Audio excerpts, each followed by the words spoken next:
สบายดีเนาะข้าพเจ้าตุ้ยวันนี้เขาจะมาชมหมูกระทะเนาะท่านผู้ชมอาการไปได้เฮาเบิ่งแล้วกันเนาะไฟบ่เข้าบ่ฮ้อนบ่หุ่งไฟก็อ้าว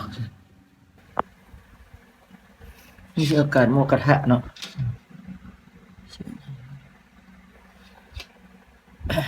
กระทะแน่นอนอยู่แล้วอ่าจะไปผมแตนใส่ผมฮ้อนก่อนเนาะเบื้องต้นอาการทำเป็นก็จะใส่ผมฮ้อนประมาณ38โอห์มเนาะผมแตนปกติ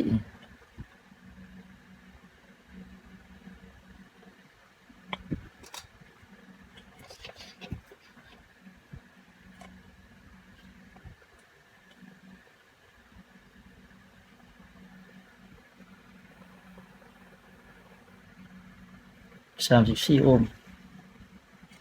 ประมาณนั้นเนาะบ่ขาดหมูกระทะหลังจากนั้นเราก็ต่อระบบเลยป่ะท่านผู้ชมอันน่ะอากาศมันถ้ามันบ่ช็อต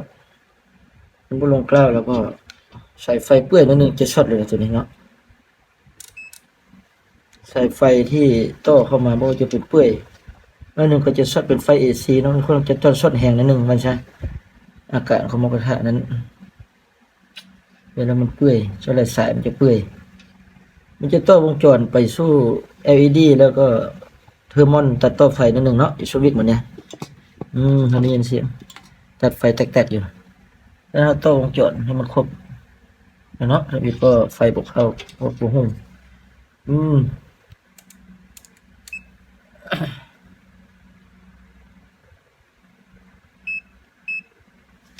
ใส่ผักอันนี้ไปแล้ว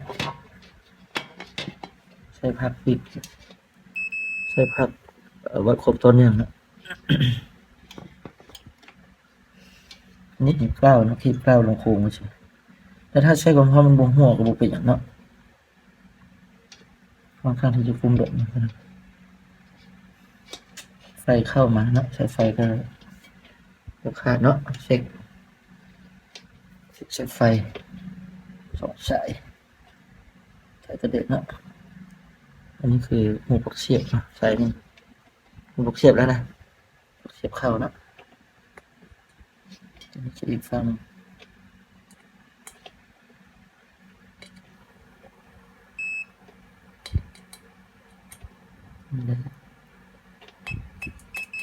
สายนึงก็จะเข้าใส่ความร้อนเลยเนาะสายนึงเนี่ยแล้วสายนึงก็มาผ่านสวิตช์เนาะผ่านเทอร์มอนมันจะบดตัดต่อเนาะแล้วก็เขาจะเปิดเป็นเราเปิดหม้อเลยอีกสายนึงก็จะต่อจะครบวงจรแล้วทำงานแล้วล่ะแล้วสายนึงเป็นเนิร์ดก็ได้เป็นคอมมอนอะไรครับเอาเช็คจุดนี้นะ LED ถ้าบกขาดเนาะ LED บกขาดในการเช็คเอาไว้ที่กันได้มาที่ใช้หม้อเวลาเขาเปิดถ้าไฟก็จะหุ่งหมอดเปิดอันนี้คือตัดต่ออยู่โดนไปมันเข้าเมี่ยงก็จะได้เล็กเลยกันเลยเนาะเสียบไฟเข้าไปดอกไฟหุ่งเพื่อแสดงสถานะที่มันทำงานมันใช้ดอกไฟเขานะแต่ความจริงนั้นถ้าว่าโดนไปก็เข้าเมี่ยงใช้ไปไหนเขาเสียบไฟเข้าไปก็หม้อพดแล้วก็ใช้ได้กันนะใช้ความร้อนนี่จะกุมแบบนี้คนอันนี้เขาต่อวงจรแล้วเปิดเบิ่งเลยท่านผู้ชมไฟหุ่งแล้วนะไฟหุ่งคือไฟเข้าเนาะปกติไฟ AC นี่มีแต่2 สายเท่านั้นเนาะ2 สายชาวแล้วจะไฟเข้าคือเช่นนี้เราสามารถที่จะยุบได้อยู่เนาะแต่ว่าต้องใช้เกือบนิดนึงนะตอนนี้พิจารณาไฟมันก็ได้ตอนนี้ที่มันบุกแล้วก็แสดงว่ามันควบวงจรแล้วนะท่านผู้ชมนะแล้วก็บช็อตเลยกัน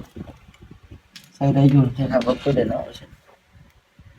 ใส่ไฟเปื่อยเท่านั้นแล้วก็จะช็อตด้วย full option ถ้าเป็น2 สายนั้นจะช็อตปกติเนาะโอเคขอบคุณเข้าใจเนาะสบายดี